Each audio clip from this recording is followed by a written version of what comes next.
السلام علیکم. حلقہ 11 کی ایک اور محفل میں خوش آمدید.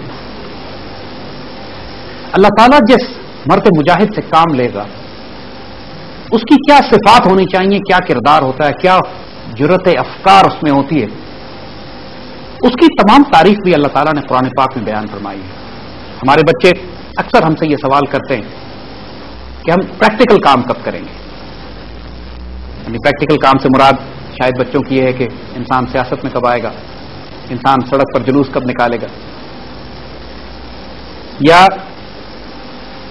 جس کو ہمارے پاکستان میں عام طور پر جو دیکھا گیا ہے کہ جو پریکٹیکل کام کرنا چاہتا ہے وہ کوئی تنظیم, کوئی جماعت, کوئی آرگنائزیشن بنا کر اس کے بعد اپنے آپ کو ایک الگ نام, الگ شناخت, ایک الگ جھنڈا دے کر کبھی سیاست میں آتا ہے, کبھی ریلیف میں. ہم اپنے بچوں سے اور خاص طور پہ آج کی اس محفل میں خاص طور پر اس حوالے سے بات کریں گے کہ اللہ تعالیٰ نے اس شخص کی تربیت کے معیار کیا بتائے ہیں کہ جو اللہ کے دین کا کوئی کام کرنا چاہتا ہے. میرے بچوں, اس محفل میں خوش آمدید. ہر ایک کی یہ خواہش ہے کہ اللہ تعالیٰ کے دین کا کام کرے. بڑی اچھی اچھی نیت کے لوگ بہت سنسیئرلی, جذبے کے ساتھ کام کرنا چاہتے ہیں. لیکن یہی بات ہم کو بھی اپنے معاشرے میں نظر آتی ہے, مسلمان ملت میں یہ بات نظر آتی ہے کہ وہ جماعتیں جو اچھا کام کرنا بھی چاہتی ہیں ان کے افراد میں ہم کو وہ جرأت کردار نظر نہیں آتی, وہ فہم, حکمت, فراست نظر نہیں آتی, وہ بندہ مومن کی وہ صفات نظر نہیں آتی کہ جن صفات کی بنیاد پر وہ جماعت قائم ہوتی ہے جو رہبان باللیل فرسان بالنہار ہونی, رات کو لگے تو راہب ہے, دن کو دیکھنے میں لگے گھوڑ سوار ہے, جن سے اللہ تعالیٰ تقدیریں تبدیل کرنے کا کام لے گا. میرے بچوں, اللہ تعالیٰ نے قرآن پاک میں 2 حیرت انگیز صورتیں نازل فرمائی ہیں اور ان صورتوں میں پورا ٹریننگ پروگرام ہے اس فرد کے لیے کہ جو اللہ تعالیٰ کے دین کو غالب اور قائم کرنے کے لیے اذان دینا چاہتا ہے, جدوجہد کرنا چاہتا ہے, اپنے آپ کو قربان کرنا چاہتا ہے. اس کے لیے اللہ نے ٹریننگ پروگرام بنایا. اور آج انشاءاللہ اللہ کے حکم سے ہم انہی دونوں صورتوں کو آج قرآن پاک کے حوالے سے ان 2 صورتوں پہ بات کریں گے. آج اس ایک صورت پہ انشاءاللہ, اور آگے اللہ نے اجازت دی تو آئندہ سورہ مزمل, سورہ مدثر. سورہ مزمل ایک فرد کی تربیت کا سلیبس ہے, ٹیکسٹ بک ہے. وہ شخص جو اللہ کے دین کو غالب و نافذ اور قائم کرنا چاہتا ہے, وہی چاہتا ہے کہ وہ اللہ سے اس کا تعلق, اللہ کے رسول صلی اللہ علیہ وسلم سے اس کی روحانی نسبت اور تعلق قائم ہو. اس کے لیے سورہ مزمل ہے, اس کی پہلی 11 آیات. اور جو شخص یہ چاہتا ہے کہ اللہ کے دین کو, جو مزمل کی تربیت سے گزر جاتا ہے, پھر اللہ تعالیٰ یہ فیصلے کرتا ہے کہ میں نے اس سے مدثر کا کام کرانا ہے یا نہیں. سورہ مدثر اٹھ کے اذان دینے والی ہے. اٹھو اور اذان دو, اٹھو نصیحت کرو. جو نعرہ تکبیر بلند کرنے کا حکم ہے وہ مدثر میں. اور قرآن پاک میں ترتیب بھی دیکھیے, پہلے مزمل ہے, پھر مدثر ہے. پہلے ٹریننگ ہے, پھر بیٹل فیلڈ ہے. پہلے تربیت ہے, اس کے بعد میدان جنگ ہے. ہماری بدنصیبی کیا ہوئی امت کی کہ ہم نے اپنے بچے بغیر تربیت, بغیر مزمل کے مدثر کی ڈیوٹی لگا دی. نتیجہ یہ ہوا کہ یہ جب آزمائشیں آتی ہیں, جب امتحان آتے ہیں, جب پریشر بلڈ ہوتے ہیں, یہ کس نے سمجھ لیا کہ کفر کے معاشرے میں اللہ کے دین کے لیے تم اذان دینے جاؤ گے, ظالم بادشاہ کے آگے کلمہ حق بیان کرو گے تو تم پہ جان, مال, عزت, آبرو کی مشکلات نہیں آئیں گی. یہ کس نے ایزیوم کر لیا کہ ایئر کنڈیشن کمروں میں بیٹھ کے نہ تمہاری عزت پہ حملے کیے جائیں گے, نہ تمہاری جانوں پہ حملے کیے جائیں گے, نہ تمہارے مال پہ حملے ہوں گے, نہ تمہارے بچوں کی جان کو خطرہ ہوگا, نہ تمہیں بے عزت کیا جائے گا, نہ میڈیا میں تمہارے خلاف طوفان کھڑا کیا جائے گا. یہ کس نے ایزیوم کر لیا کہ ایسے نہیں ہوگا؟ بیٹا, یہ قدم قدم قیامت, یہ سواد کوئے جانا, جسے زندگی ہو پیاری وہ یہیں سے لوٹ جائے. جب آپ ایک کفر کے معاشرے میں اللہ کے دین کی خاطر اذان دینے کے لیے کھڑے ہوتے ہیں نا, تو سامنے ابو جہل بھی ہوگا, ابو لہب بھی آئے گا. وہاں پہ سیدنا بلال کی چربی بجھائی جائے گی کوئلوں پہ. وہاں پہ پھر حضور حضرت سمیہ اور حضرت یاسر کو جا کے صبر کی تلقین بھی کریں گے اور وہ شہید بھی کیے جائیں گے ابو جہل کے ہاتھوں.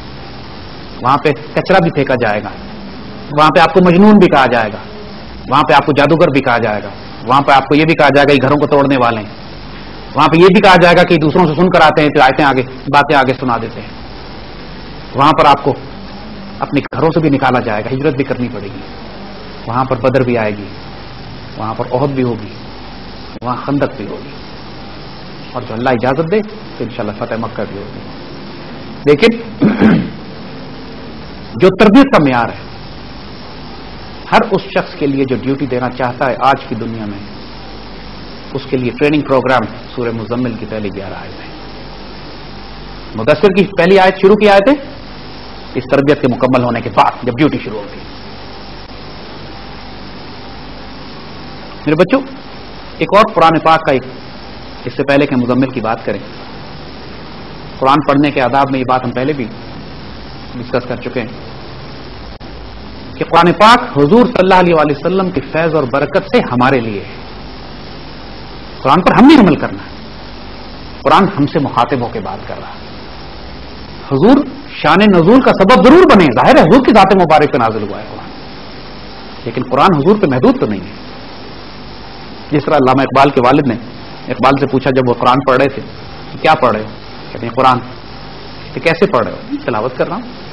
نہیں، قرآن ایسے پڑھو جیسے یہ قرآن تم پر نازل ہو رہا ہو. اور جب تک، پھر اقبال نے پھر اس پہ یہ شعر کہا تھا، تیرے وجود پہ نہ ہو جب تک نزول کتاب، جب تک تمہارے وجود پہ یہ کتاب نازل نہ ہو، خود نازل نہ ہو تمہارے اوپر، نہ گرا کشا ہے رازی نہ صاحب کشاف. کوئی بڑے سے بڑا عالم، فلاسفر، فلسفی تمہارے راز نہیں کھول سکتا جب تک یہ کتاب خود تم پر نازل نہ ہو. تو اس کتاب کو بچوں اس طرح پڑھتے ہیں جیسے یہ کتاب اللہ نے براہ راست آپ سے مخاطب ہو کر بات کی ہے. سورہ مزمل بے شک حضور صلی اللہ علیہ وآلہ وسلم کے لیے بھی ایک، اس وقت جب آپ کو معلوم ہے نا اس کا شان نزول کیا ہے، جب وحی آتی ہے شروع میں، جب فرشتہ تشریف لاتے ہیں، اقرأ بسم ربک الذی خلق، وہ خوبصورت واقعہ اس کا بیک گراؤنڈ بنتا ہے. حضور تشریف لاتے ہیں، جب پہلی دفعہ وحی نازل ہوتی ہے تو حضور کانپ رہے ہوتے ہیں. ایک آپ کے اوپر ایک کیفیت طاری ہوتی ہے، خوف کی بھی، حیرانی کی بھی. بی بی خدیجہ طاہرہ کے پاس پہنچتے ہیں اور آپ اس وقت سردی سے شیور کر رہے ہوتے ہیں، کانپ رہے ہوتے ہیں. آپ فرماتے ہیں زملونی، مجھے چادر اڑا دو. تو آپ چادر اوڑھ کے، جیسے بخار کی کیفیت ہوتی ہے کسی کو، تو آپ چادر اوڑھ کے، آپ کو دل چاہتا ہے کہ میں لیٹ جاؤں، تو آپ اوڑھ کے لیٹے ہوئے ہوتے ہیں. اور بی بی خدیجہ طاہرہ کی ماشاءاللہ پھر وہ خوبصورت الفاظ جو آپ تسلی دیتی ہیں حضور صلی اللہ علیہ وآلہ وسلم کو، اللہ آپ کو کبھی ضائع کرنے والا نہیں ہے، آپ کے یتیموں بیواؤں مسکینوں کی مدد کرتے ہیں، آپ سچ بولنے والے ہیں، آپ رشتہ داروں سے تعلق قائم کریں. وہ خصوصیات جو کہ ایک بندہ مومن کی صفات ہوتی ہیں. آپ محبت اور پیار تقسیم کرنے والے ہیں، اللہ کیوں ضائع کرے گا آپ کو؟ یعنی سوچیے وہ بیوی ایسی ایک ماشاءاللہ ان کی رازدار دوست، ایک سول میٹ، ایک محبت اور پیار کرنے والا تعلق، عمر میں 15 سال بڑی ہے، اور محبت اور تعلق ایسا جیسے بہترین دوستوں کا. یعنی پھر یہی وہ سیدہ خدیجہ طاہرہ جن کو آخری ظاہری طور پر اپنی حیات مبارک کے آخری سالوں تک حضور ان کو یاد فرماتے. تو ایک دن بی بی عائشہ صدیقہ نے کہہ بھی دیا کہ یا سیدی یا رسول اللہ، آپ بی بی خدیجہ کو اتنا یاد فرماتے ہیں، اللہ نے آپ کو ان سے بہتر ازواج عطا فرماتے ہیں. حضور سیدی اداس سے ہو گئے، فرمایا نہیں، اللہ کی قسم آپ لوگ ان سے بہتر نہیں ہیں. خدیجہ طاہرہ کا مقام ماشاءاللہ. اور حضور جب انہوں نے پردہ فرمایا نبوت کے 10ویں سال، اور یہی وہ سال تھا کہ جب حضرت ابو طالب حضور کے چچا کا بھی انتقال ہوا تھا. شیب ابی طالب کے بعد وہ گھاٹی میں 3 سال کے لیے بند کر دیا گیا تھا. تو اس کے بعد جب انتقال فرمایا تو اس کو غم کا سال کہا گیا، اس لیے کتنے بڑے بڑے دوپہار غم کے ٹوٹے. ایک سیدہ خدیجہ کا انتقال ہوا، اور ابو طالب حضور کی 2 پناہ گاہیں تھیں جن کے پاس حضور ماشاءاللہ جو حضور کو پروٹیکٹ کیے ہوئے تھے، حفاظت کیے ہوئے تھی، چچا بھی اور بیوی بھی. تو ان سیدہ طاہرہ نے حضور کو چادر عطا فرما دی، آپ چادر اوڑھ کے لیٹے ہوئے تھے. اور اس کیفیت میں اللہ تعالیٰ نے یہ سورہ مزمل کی شروع کی آیتیں نازل فرمائی.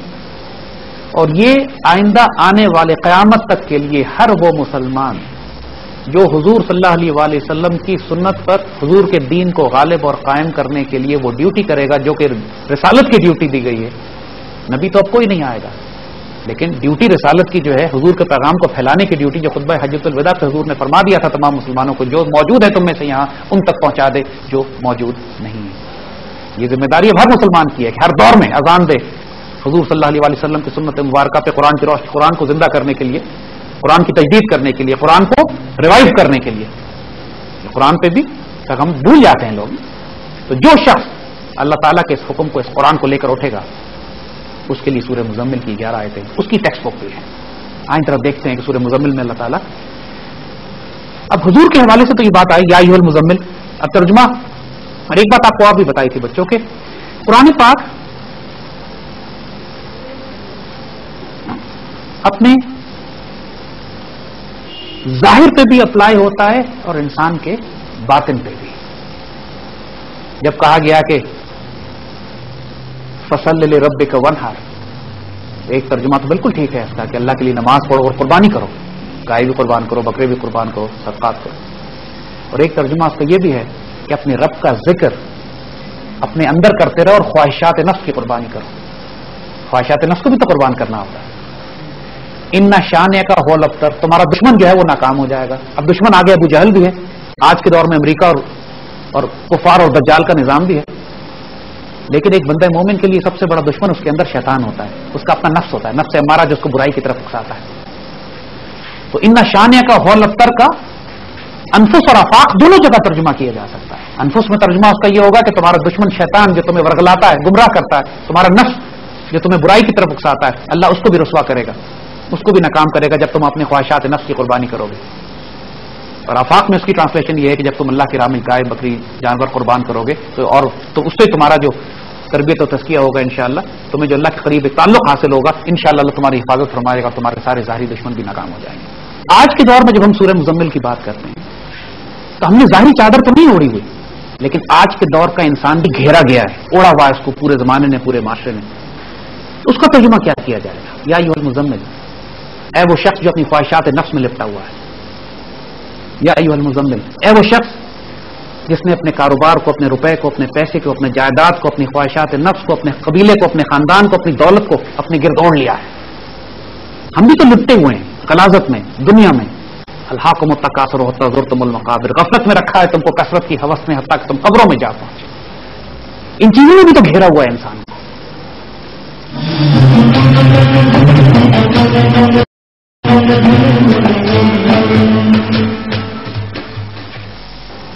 یا ایھا المزمل، اے وہ شخص جو اس خوف میں اپنے آپ کو، جس کو اس خوف نے گھیرا ہوا ہے، جو اس خوف میں لپٹا ہوا ہے کہ اگر میں نے اللہ کے دین کے لیے اذان دی تو میری جان کا کیا بنے گا، میرے رزق کا کیا بنے گا، میرے مال کا کیا بنے گا، میرے خاندان کا کیا بنے گا، میرا کیریئر، میری نوکری خراب ہو جائے گی.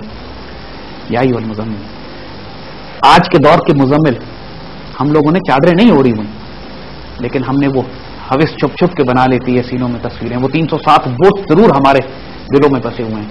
مجھے حکم اذان، گرچہ بت ہیں جماعت کی آستینوں میں، مجھے ہے حکم اذان لا الہ الا اللہ. تو ہر جماعت کی بت میں آستینوں میں بت بیٹھے ہوئے ہیں. ہم جب ہمیں مخاطب کر کے یا ایھا المزمل کہا جا رہا ہے تو وہ خواہشات نفس جنہوں نے تمہیں گھیرا ہوا ہے، وہ خوف جنہوں نے تمہیں گھیرا ہوا ہے، وہ لالچ جس نے تمہیں گھیرا ہوا ہے، وہ حسد جس نے تمہیں گھیرا ہوا ہے، وہ کینہ جس نے تمہیں گھیرا ہوا ہے، وہ غیبت جس نے تمہیں گھیرا ہوا ہے، وہ دنیا اور مال کی محبت جس نے تمہیں گھیرا ہوا ہے. یا ایھا المزمل، ہر انسان کسی نہ کسی چیز میں لپٹا ہوا ہے. کوئی ڈیموکریسی میں، کسی کو ڈیموکریسی نے گھیرا ہوا ہے، کسی کو ڈکٹیٹرشپ نے گھیرا ہوا ہے، کسی کو سود اور ربا کے نظام نے گھیرا ہوا ہے، کسی کو کیپٹلزم نے گھیرا ہوا ہے، کسی کو کمیونزم نے گھیرا ہوا ہے. ہر انسان نے اپنا خدا بنا کے نعوذ باللہ اس کو اپنے گرد لپیٹ لیا ہے اور اس میں سے نکل نہیں پاتا. جو شخص اپنے اس بنائے ہوئے جس پر جو چادر طاری کر دی گئی، کفر کی جس شکل کی چادر اس نے اپنے اوپر طاری کی ہوئی، گناہ کی جس، کوئی بدکاری میں، کوئی شراب میں، کوئی ربا میں، کوئی سود میں، ہر انسان کی چادر اور ہے جس میں وہ لپٹا ہوا ہے، پھنسا ہوا ہے، نکل نہیں پاتا. اس کو مخاطب کر کے آج ہمیں کہا جا رہا ہے یا ایھا المزمل، دیکھو تم کس میں پھنسے ہوئے.